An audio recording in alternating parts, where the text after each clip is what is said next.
মজা করলাম আসলে। এখন তো বিশ্বকাপ ফুটবল চলছে, সবার মধ্যেই একটা ক্রেজ আছে। আমরা এই বয়সেও এখনও যেহেতু বিশ্বকাপ চলছে, বিশ্বকাপের একটা ক্রেজের মধ্যেই আছি।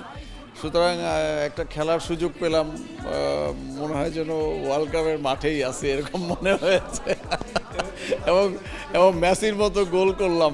আমাদের সঙ্গে এখন আছেন নারায়ণগঞ্জ জেলা প্রশাসক এবং নারায়ণগঞ্জ জেলা বিএনপির আহ্বায়ক জনাব অধ্যাপক মামুন মাহমুদ স্যার। তিনি আমাদের এই মনিবিস্কুট চ্যানেল বিশ্বকাপ মাঠে একটি শটে একটি গোল করেছেন, সেজন্য আমরা তার হাতে এই বিশ্বকাপের ট্রফি তুলে দিচ্ছি। খুবই ভালো লাগছে আসলে।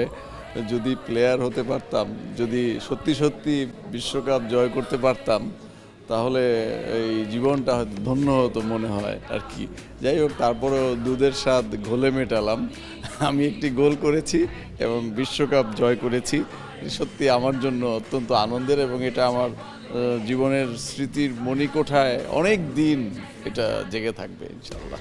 এটি সত্যি আমার কাছে একটু ব্যতিক্রমী লেগেছে যে মানুষকে একটু ভিন্নভাবে আনন্দ দেওয়ার একটা চেষ্টা। আর এখন যেহেতু বিশ্বকাপ চলছে, বিশ্বকাপের একটা ক্রেজ কিন্তু সব বয়সের মানুষের মধ্যেই কিন্তু থাকে, এবং কেউ না কেউ কোনো না কোনো দলের সমর্থক প্রচ্ছন্নভাবে, মুখে প্রকাশ না করলেও হয়তো কোনো না কোনো দলকে আমরা সবাই সমর্থন করি।